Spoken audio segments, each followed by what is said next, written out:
Coming up on the AFN Europe Report. It came down 20 years ago, and the world's never been the same.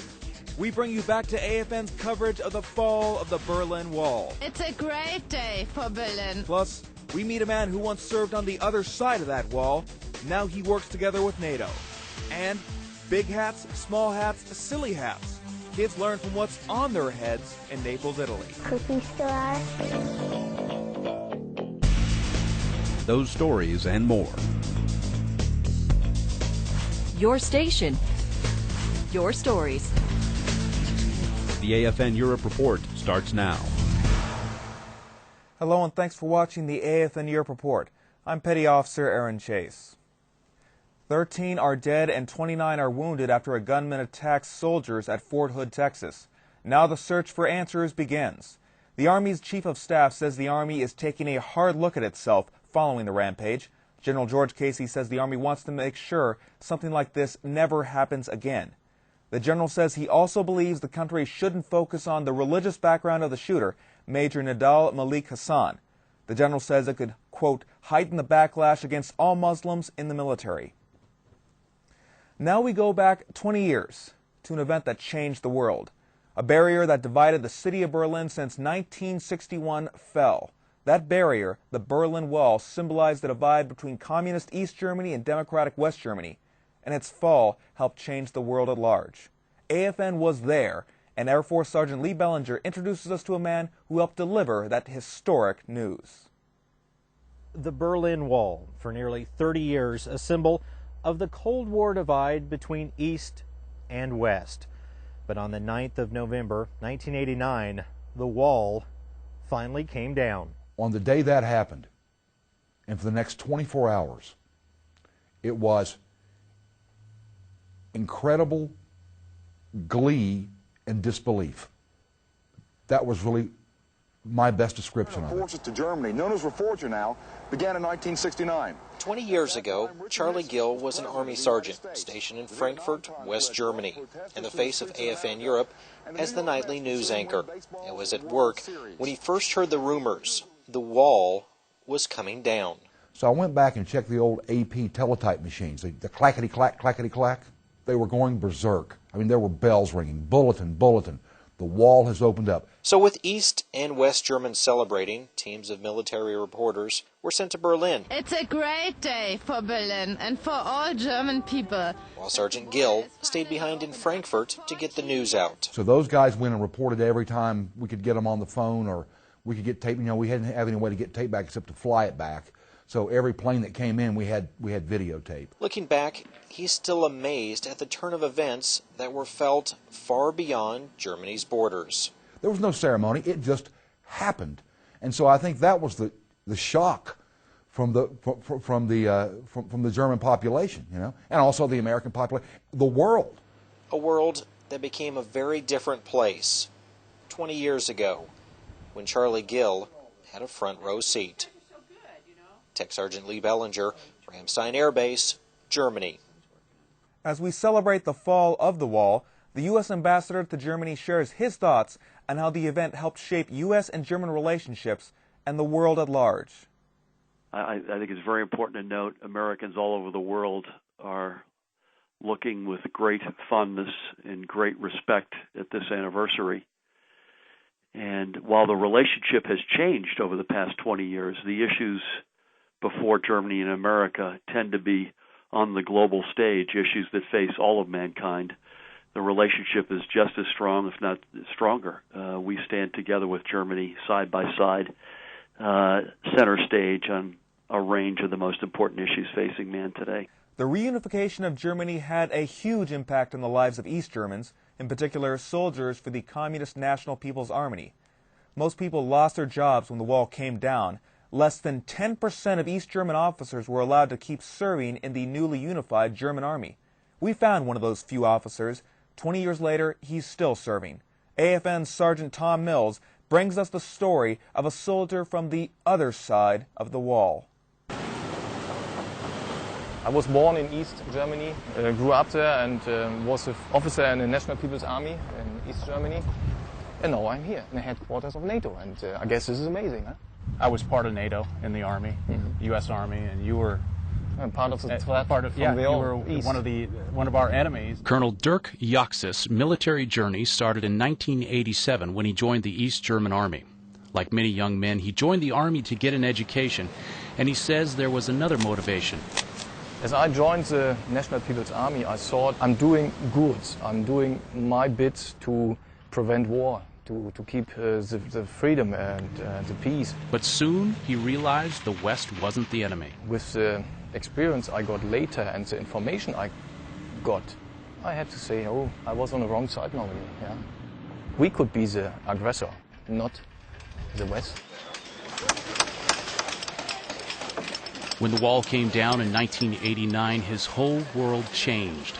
It was unclear what he would do, but the opportunity to continue serving presented itself, an offer to join a new and united German army. They came to me and told me, hey, you should apply for a professional again, and yeah, I did. I took the challenge, and I'm more than happy that I did it. And for the last 3 years, he's been working with the organization that was once his sworn enemy. Hey, hi guys. Hi. Colonel Joxis says it's been a long journey to finally arrive at NATO's military headquarters, but it's a journey he's been glad to take. I never could see a picture like this, that this could happen. Never. Army Sergeant Tom Mills. It's really, really amazing. AFN News, Shape Belgium. Up next, we meet people who are taking on cancer one lap at a time.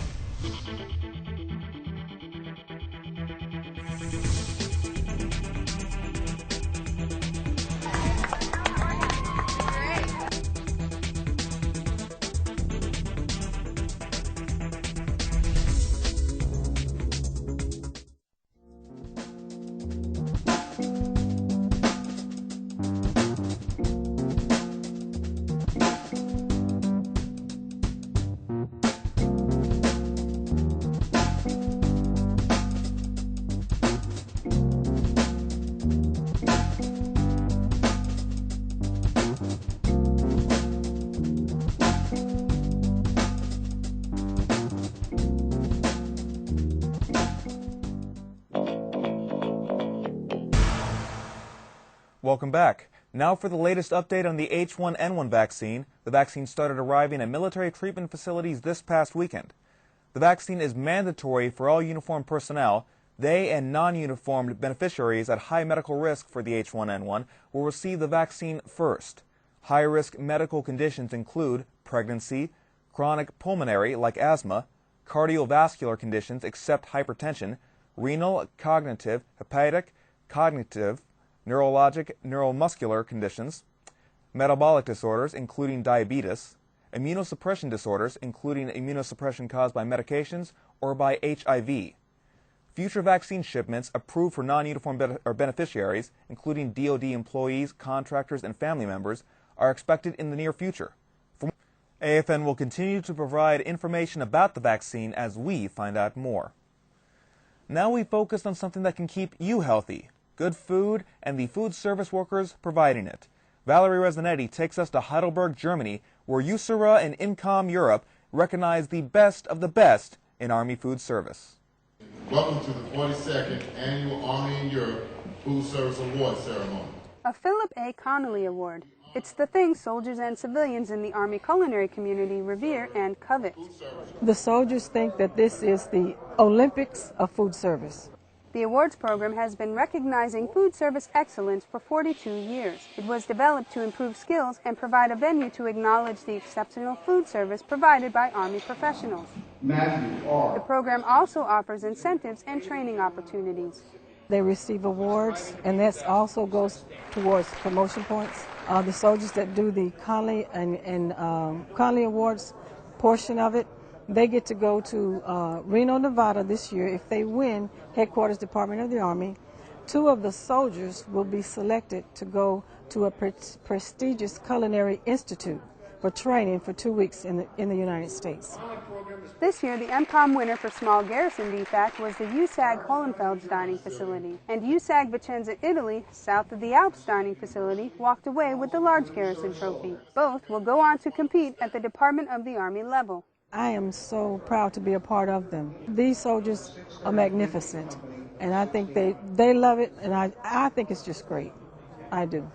In addition to the Connolly Awards, MCOM also recognized Culinary Warriors of the Year, awarding Sergeant Jesse Parker from Headquarters Company USERA, NCO of the Year, and Specialist Adriana Cooper from the 70th Engineer Battalion, Soldier of the Year. Valerie Resonetti, Heidelberg, Germany. This concludes the formal portion of the...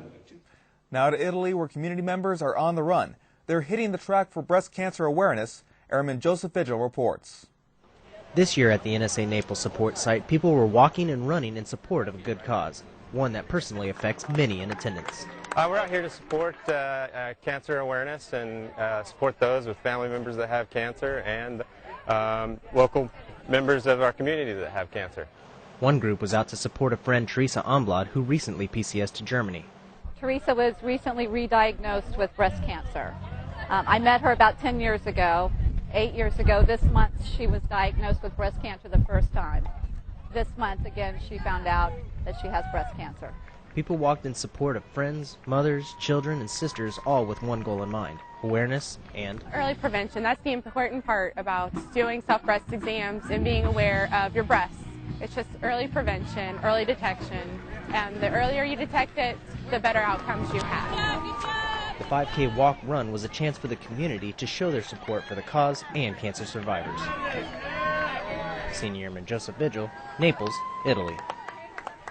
Up next, look at the hats kids in Naples are wearing, and look closely. You might just learn something.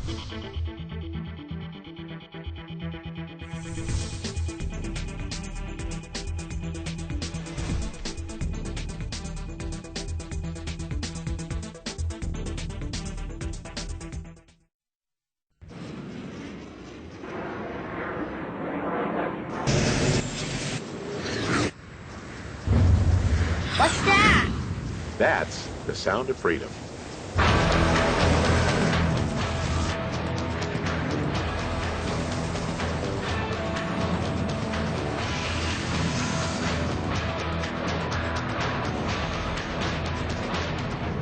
Makes a noise.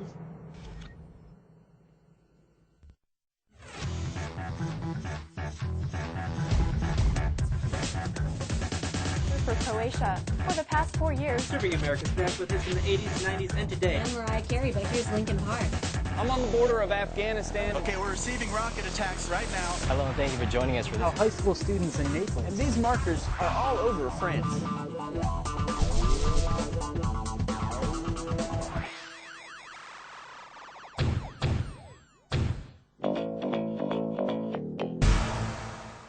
Welcome back to the AFN Europe Report. Thanks for staying with us. Almost any way you can get a kid to learn is a good way. In Naples, Italy, they're using fashion, and some unique fashion at that. Petty Officer Elizabeth Frey is there and shows us what kids are putting on their heads and how it might be a great way to get information into their minds. Kids in the halls, laughing, talking, and looking silly. But wait, they're learning too. The Naples Elementary Hat Parade is part of the school's educational plan to increase student vocabulary and reading comprehension skills. Kids paraded in front of parents and peers. And sometimes these kids found words in unexpected places. One of the words that my second grader shared this year was a word that her older sister learned in 8th grade. High school teacher probably had no idea that the word she was teaching would end up in the second grade vocabulary hat parades. And what was that word? Crepuscular. Pretty big words for these kids, but elaborate noggin toppers and multisyllabic words seem to be the status quo for students. These hats have a little bit more character than mine, but they help students at Naples Elementary have fun and learn vocabulary. Reporting from Naples Elementary, I'm Petty Officer Elizabeth Frey. Don't forget to check out our website, afneurope.net. It's a place you can save and email every story you see right here on the AFN Europe Report. Also from AFN, don't forget to check out our Facebook and Twitter page. That's all the time we have tonight. For everyone here at the AFN Europe Report, thanks for joining us. Have a great night.